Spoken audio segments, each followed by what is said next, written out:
සුබ දවසක් හැමෝටම. ගොඩක් දෙනෙක් බලාගෙන ඉන්නකෝ National College of Education එහෙම නැත්නම් විද්‍යාපීඨ සඳහා අයදුම් කරන්න දැන් හැකියාව ලැබිලා තියෙනවා. මේකේ වැඩි පැහැදිලි කිරීම වලට යන්නේ නැහැ. මොකද මේකේ නම් වීඩියෝ ගොඩක් කරලා තියෙන නිසා.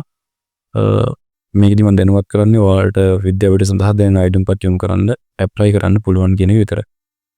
එතකොට මේ link එක මම description එකේ දාලා තියන්නම්.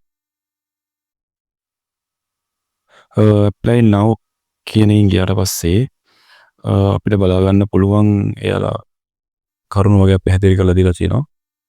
පොයින්ට් 4කින් ඒක සිංහලෙන් තමිල් වලින් ඉංග්‍රීසි වලින් තුනෙන්ම එයාලා පැහැදිලි කරලා දීලා තියෙනවා. පළවෙනි ඊළඟ දින 2023 සහ 2024 වසර අපසර උසස් පෙළ විභාගයේ සමත්ව සිසුන් අදාළ විෂය ධාරාවේ ලැයිස්තුගත කර ඇති අදාළ පාඨමාලා සඳහා අයදුම් කිරීමට සුදුසුකම් ලබනවා කියලා. ඒකට දෙවෙනි එක කියලා තියෙනවා මේ ගැසට් වගන්ති වලට අනුව 2019 සිට 2024 දක්වා අපසර උසස් පෙළ විභාගයේ සමත්ව පැවිදි අයදුම් කරුවන්ට පමණ බුද්ධ ධර්මයේ සහ කතෝලික ඉතින් ක්‍රිස්තියානි ධර්මයේ පාඨමාලා සඳහා අයදුම් කරන්න පුළුවන් කියලා.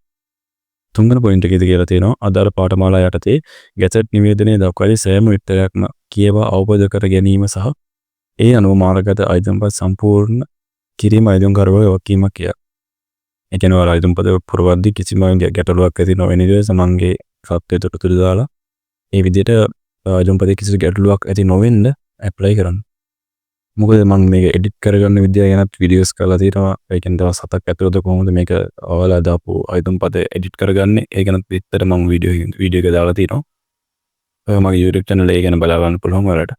හතරවෙනි පොයින්ට් එක කියලා තියෙනවා නිවැරදි ලෙස සම්පූර්ණ නොකරන ලද අයදුම්පත් සහ මාර්ගගත ඉදිරිපත් නොකරන අයදුම්පත් සම්බන්ධයෙන් වන කිසිදු ඉල්ලීමක් සලකා බලන්නේ නැහැ කියලා. තමන් අර කලින් කිව්වත් වගේ ඔයාලා අයදුම්පතදී කිසිදු ගැටලුවක් ඇති නොවන විදිහට තමන්ගේ සම්පූර්ණ හරි විස්තර දාලා ඇප්ලිකේෂන් යොමු කරන්න. එහෙනම් හැමෝටම good luck.